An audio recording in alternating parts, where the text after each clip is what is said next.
This endometrial cancer is due to a certain reason. It's rapidly rising in Japan, and since early symptoms often go unnoticed, many are diagnosed only after it has advanced. Thank you for watching the video. This is YouTube Medical University, and today we're discussing uterine cancer. Every year, as many as 13,000 people are diagnosed with it, and due to a certain reason, the number of cases in Japan has increased to about 9 times what it was in the 1980s. The popular enka singer Fuji Ayako announced on her X account that she had been diagnosed with early-stage uterine cancer and reported that she underwent surgery to remove her uterus and ovaries. Uterine cancer is most common among women in their 50s and 60s after menopause, but actually, women in their 40s and even those under 40 can also develop this cancer. Early detection leads to a 5-year survival rate of 95%. It's considered a cancer with a very good prognosis. However, if early symptoms go unnoticed, or if you ignore the risks that I'll explain later, unfortunately, it may be discovered at an advanced stage. If distant metastasis occurs, endometrial cancer has just a 20% 5-year survival rate. In this video, I'll talk about what early symptoms you should watch out for to detect endometrial cancer sooner, and why. Why is endometrial cancer rising so quickly in Japan? What are the real reasons, and who faces higher risk? I'll also cover the best tests to detect endometrial cancer early, even before symptoms. Finally, at the end, let's be honest, no one wants endometrial cancer, so what can you do to prevent it? Which lifestyle habits should you prioritize? I'll also introduce 2 ways to prevent endometrial cancer. By watching this video until the end, you'll learn about the symptoms, risks, tests, and prevention methods. Feel free to watch only the parts you like. At YouTube Medical University, we share a doctor's advice to help you get healthier starting tomorrow. We share truly important information from a doctor's perspective in a clear and responsible way. I'd be really happy if you subscribe to the channel so you don't miss any new videos. So, here's today's agenda. First, I'll introduce 5 early symptoms of endometrial cancer. Second, I'll carefully select and explain 6 risk factors to help you avoid endometrial cancer. Third, I'll talk about the fastest way to detect endometrial cancer. And fourth, I'll introduce 2 ways to prevent the disease before it even starts. 5 early symptoms of endometrial cancer. The first is abnormal bleeding. Please take a look at this image. Endometrial cancer is a cancer that develops in the inner lining of the uterus. Please be careful not to confuse it with cervical cancer, which occurs in the lower part of the uterus near the vagina. Cervical cancer is completely different from endometrial cancer in its characteristics. I will explain cervical cancer in detail in the 3rd part, so for now, let's learn about the features of endometrial cancer. Women have menstruation, so the endometrium thickens due to female hormones. And when menstruation begins, the endometrium sheds, which causes menstrual bleeding. Generally, since this bleeding occurs regularly about once a month, it is not considered a sign of illness. However, abnormal bleeding refers to bleeding that happens regardless of the menstrual cycle. That's what we call it. I've had patients tell me, "Doctor, I'm bleeding a little outside my menstrual cycle, but it's just a small amount, so it's probably not a problem, right?" Still, it's important to be cautious about abnormal bleeding, even if it's minor. For those in their late teens to 20s whose menstrual cycles are not yet regular, it's easy for their periods to become irregular, so bleeding that doesn't match their cycle may occur. Therefore, especially for those in their 30s and older whose menstrual cycles are regular, if bleeding occurs outside of the usual cycle, if you experience bleeding at a different timing, abnormal bleeding should be suspected. And there's something important to note here. Women around their 50s naturally enter menopause, and the intervals between menstrual cycles may become longer or sometimes even shorter. When this happens, some people might think it's just because of menopause, so it's nothing to worry about, and leave it untreated even if their periods become irregular. However, that could actually be abnormal bleeding and an early symptom of endometrial cancer. That possibility exists. If you ever feel something is wrong, it's important to see a gynecologist at least once. For women who have gone through menopause and experience occasional bleeding, this is clearly abnormal, though not always endometrial cancer. There is also the possibility of other conditions such as uterine fibroids or endometriosis, so I hope you will be careful. In this way, especially for women entering menopause, hormonal balance changes, and it's a good opportunity to reconsider your own health. It's an important time, as the word for menopause in Japanese includes the character for change. It's a period to reflect on your health once again so that you can live the second half of your life in a lively, healthy and authentic way. This is an important opportunity. There's a video explaining the physical changes women experience during menopause. Check the description box below after this. Here are 5 early endometrial cancer symptoms. The second is changes in vaginal discharge. Many people often overlook these changes. Endometrial cancer symptoms may appear gradually. It doesn't cause bleeding like the abnormal bleeding I mentioned earlier, but in many cases changes occur as thickened or clotted vaginal discharge. 3 main changes occur in vaginal discharge. The first is a change in amount. The amount of vaginal discharge increases compared to usual. The second change is the smell. Normally, vaginal discharge has little to no odor, but sometimes it can develop a foul smell, become stronger, or smell different than usual. These changes can also occur. The third change is the color of the discharge. Cancer destroys the surrounding tissues, which is very concerning. To feed itself, cancer creates new blood vessels rapidly. But since these blood vessels are made hastily, they bleed easily. The blood can then clot, causing the discharge to become more brownish than usual or even reddish black. Such changes in color can also be signs that suggest endometrial cancer. The main idea is that things are shifting from normal and the changes persist. When you notice these kinds of changes, they can be signs of endometrial cancer, so I strongly recommend that you visit your local gynecologist. Here are 5 early symptoms of endometrial cancer. The third is lower abdominal pain. The third to 5th symptoms are signs that the cancer has progressed further compared to the first and second symptoms, so please be careful. As endometrial cancer grows larger, it can press on nerves or surrounding organs, causing a dull pain in the lower abdomen. If it progresses further, even a slight touch can cause pain.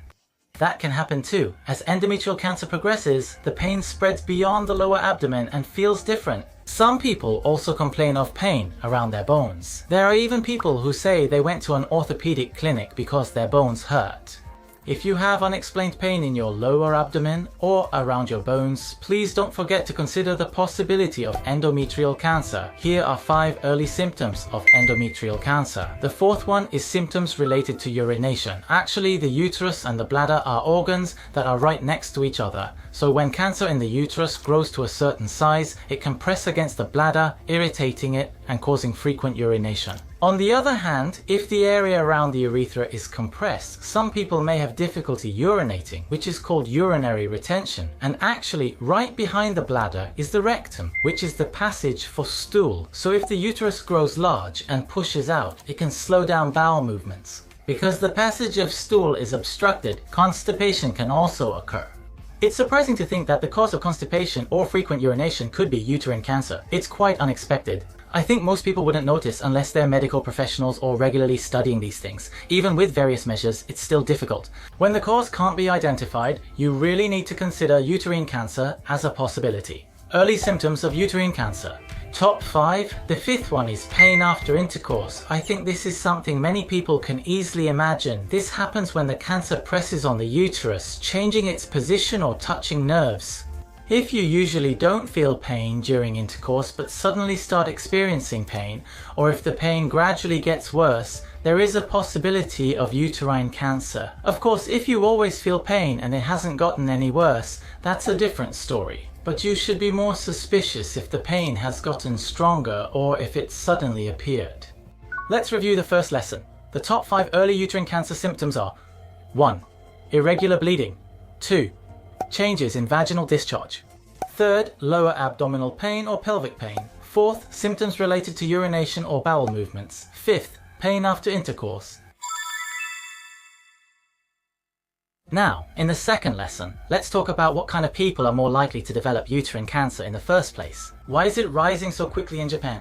Review your lifestyle habits and family history for specific cancers. Here are 6 uterine cancer risk factors. The first is women who haven't had children. Why is not giving birth a risk? Why is uterine cancer risk higher? Actually, it's said that 80% of uterine cancers are caused by the female hormone estrogen. What does that mean? Estrogen is a hormone that the female hormone thickens the uterine lining during menstruation to prepare for a baby to implant. It's a hormone. Increased estrogen production. It's said that errors can occur in the uterine lining, making it easier to develop endometrial cancer in the future. When there is a lot of estrogen and the uterine lining is thick, it's called endometrial hyperplasia, which is considered a precancerous condition for endometrial cancer. A precancerous condition means it can become cancer. It means the stage right before cancer. In other words, women who haven't experienced childbirth never have their periods stopped due to pregnancy. And for those who breastfeed after giving birth, their periods stop for even longer. During that time, estrogen from female hormones isn't secreted, so they're not exposed to estrogen. The period of exposure is shorter for those who have given birth and longer for those who haven't. For these reasons, women who have never experienced childbirth have a somewhat higher risk of endometrial cancer, so please remember to be more cautious. 6 risk factors for endometrial cancer. The second one is having a late menopause. For those who heard the earlier explanation, you might have already guessed this. Having a late menopause means having a longer period of menstruation.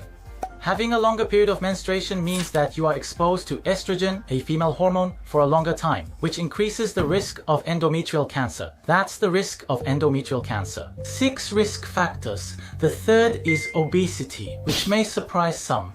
Obesity is one reason endometrial cancer is rising quickly in Japan. In fact, it is said that endometrial cancer is more common in developed countries than in developing countries. Why is that? It's because there are more women who are obese. Japan once had low obesity rates due to traditional food, but as diets have westernized, obesity has risen. This is believed to have caused an annual increase in endometrial cancer cases. Why are obesity and endometrial cancer linked? I think it's easier to remember if you also understand the reason. Actually, fat cells themselves have the ability to produce estrogen, which is a female hormone. So, after menopause, female hormones don't completely disappear. Even after menopause, they're still produced from fat. Estrogen is secreted. So people who are overweight have higher amounts of estrogen. And as I explained earlier, those who are exposed to more estrogen have an increased risk of endometrial cancer. For this reason, it is said that overweight people are at risk for endometrial cancer, especially in terms of body mass index. It is said that people with a body mass index over 27 have twice the risk of endometrial cancer compared to normal individuals, so losing weight is also very important. By the way, body mass index is calculated by dividing your weight by your height twice. Let's say someone weighs 60 kilograms and is 150 centimeters tall. In that case, you calculate it by dividing 60 by 1.6 and then dividing by 1.6 again. So that person's body mass index would be about 23. Please check your own body mass index as well. 6 endometrial cancer risk factors. The fourth risk factor is for those undergoing hormone therapy for breast cancer. Breast cancer is also related to female hormones, so hormone therapy is sometimes used. Among these, it is said that people who use a hormone therapy called tamoxifen have an increased risk of endometrial cancer. This endometrial cancer is known for causing abnormal bleeding because it increases the endometrial lining, and it also makes it easier for polyps to form in the endometrium. Please be careful about this. If your doctor has recommended tamoxifen to help prevent endometrial cancer, please do not ever stop taking it on your own. What's more important is to have regular screenings before you start taking the medication and while you're on it to check if endometrial cancer is developing. It's important to get tested. I'll explain what kinds of tests are available in the third session, so please watch that after this. The sixth risk factor for endometrial cancer is having a family member with certain types of cancer. If a family member has had ovarian, stomach, small intestine, ureter, or bile duct cancer. Do you have any family members with these cancers? Actually, a small percentage of endometrial cancer cases are hereditary. This is called Lynch syndrome. People who are more likely to develop hereditary endometrial cancer often have family members with the types of cancer I mentioned earlier. In such cases, genetic testing can be done to check for the possibility of Lynch syndrome. If you are found to be at risk, you need to pay extra attention to endometrial cancer and follow your gynecologist's instructions for regular checkups and tests. Please be aware of whether your family has a history of cancer. 6 risk factors for endometrial cancer. The sixth one is having an ovulatory menstruation. What is an ovulatory menstruation? This refers to menstruation that occurs without ovulation. To explain simply, in women, the female hormone estrogen is secreted, which causes the endometrium to thicken. After that, when ovulation occurs, another female hormone called progesterone is secreted, which prepares the endometrium for implantation. When menstruation ends, the endometrial lining sheds and bleeding occurs. However, what happens if ovulation does not occur? Because your hormones can't switch from estrogen to progesterone, you remain exposed to estrogen. As mentioned, long-term estrogen exposure raises endometrial cancer risk. Thus, menstruation without ovulation is also a risk factor. But if there are no visible signs, how can you know if ovulation is occurring? That's a sharp question. How can you tell the difference? Actually, the way to distinguish it is by measuring your basal body temperature. For women, body temperature rises and falls in cycles according to the menstrual cycle.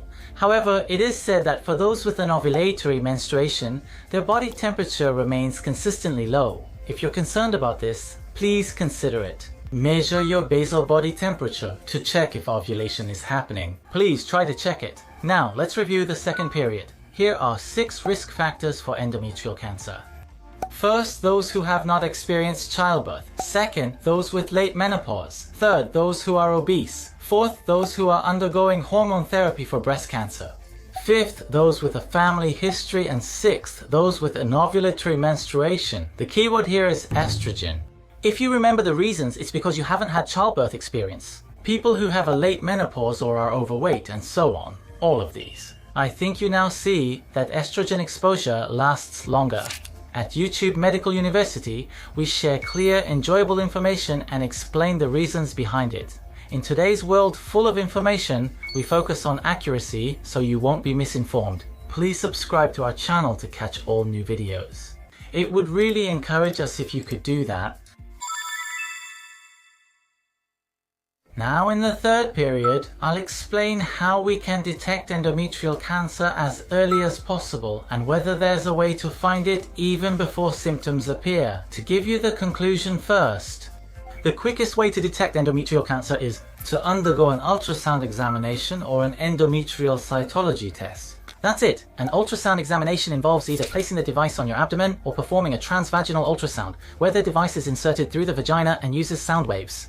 The test uses images to examine the uterine lining's shape and thickness. Cytology involves collecting uterine lining cells to check for cancer or precancerous changes. It's a test for cancerous or precancerous lesions. Actually, it's said that 3/4 of endometrial cancers are found at an early stage, so if you get proper checkups, most cases can be detected and treated early. That's why I think it's very important for people who fall into the risk categories for secondary cancer, those who may have early symptoms of primary cancer, and even those without any symptoms, to have regular cancer screenings. Are you all familiar with cervical cancer screenings?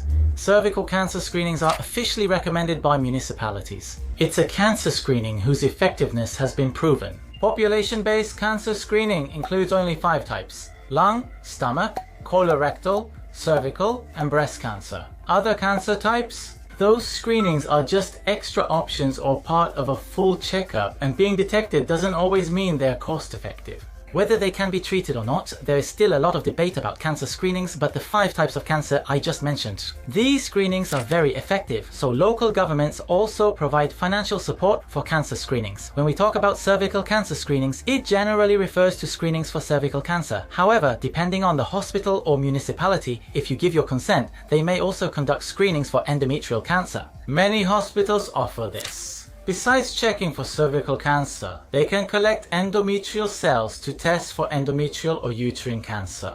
Screenings are recommended once a year for anyone over the age of 20, and the cost is usually around 1,000 to 2,000 yen. It's a simple test. I understand that pain, embarrassment, and being busy can make it difficult to go for a screening, but I really hope you'll consider getting tested. It's said that out of about 100 people who take this uterine cancer screening, cancer is found in 1 person. Isn't it surprising that even among people without symptoms, 1 in 100 has it? Cervical cancer is actually one of the few cancers preventable with a vaccine. It's one type of cancer. This is called the cervical cancer vaccine or human papillomavirus vaccine. In the past, there were concerns about possible side effects of the human papillomavirus vaccine in Japan, and its recommendation was suspended for a time. If you want to know more about the human papillomavirus vaccine, or if you really want to know whether it's safe, there's a video linked in the description below. Please be sure to watch it after this. Now in the fourth period, let's talk about what methods are available to prevent endometrial cancer. It's more important to nip the disease in the bud before it even starts, rather than just detecting it in its early stages. This is called preventive medicine. Taking measures at the stage called mibyo before you actually get sick is really important, I think. Due to hospital structures, even when we focus on disease prevention, we don't receive government medical fees for it, making it difficult. It's hard to get the message out. I hope you'll continue to learn through videos like this. There are two main ways to prevent endometrial cancer. The first is to improve obesity, and the second, surprisingly, is to take birth control pills. That's what it is. There's some data regarding obesity. In a study involving more than 16,000 people, there is a procedure called bariatric surgery for obese individuals overseas. This study compared the risk of endometrial cancer between those who underwent the surgery and those who did not. The data showed that people who had bariatric surgery had about an 80% lower risk of endometrial cancer compared to those who didn't have the surgery. This is thought to be because estrogen is no longer secreted from fat, which lowers the risk of endometrial cancer. While undergoing bariatric surgery may not be realistic, Based on these results, it is clear that reducing body fat can lower the risk of endometrial cancer, and this is recommended in guidelines from various countries. So please, I hope you won't forget the importance of losing weight. And secondly, another way to reduce the risk, which may be surprising, is to take low-dose birth control pills. I think many people take birth control pills for contraception, but there are also those who take them for dysmenorrhea, which is when menstrual pain is so severe that it interferes with daily life. Additionally, some athletes nowadays take birth control pills to improve their sports performance and control their menstrual cycles. Reports suggest this birth control pill may lower endometrial cancer risk. It was conducted on 380,000 women. The study found women who took the pill had a much lower risk of endometrial cancer than those who did not. The results showed the risk dropped by up to 34%. These findings suggest taking the pill offers several benefits. There may be some disadvantages, but in terms of endometrial cancer, taking the pill is expected to have benefits. I've posted videos about the advantages and disadvantages in the past, so please check them out if you're interested. There are also side effects, like lowering or possibly increasing cancer risk and making blood clots more likely, so please understand these points. I became number one. As a doctor, I compiled key health tips and lifestyle methods from my patients into one book. I also want to live this healthy life. This book will make you feel that way. It's on sale now and receiving great reviews, so check it out.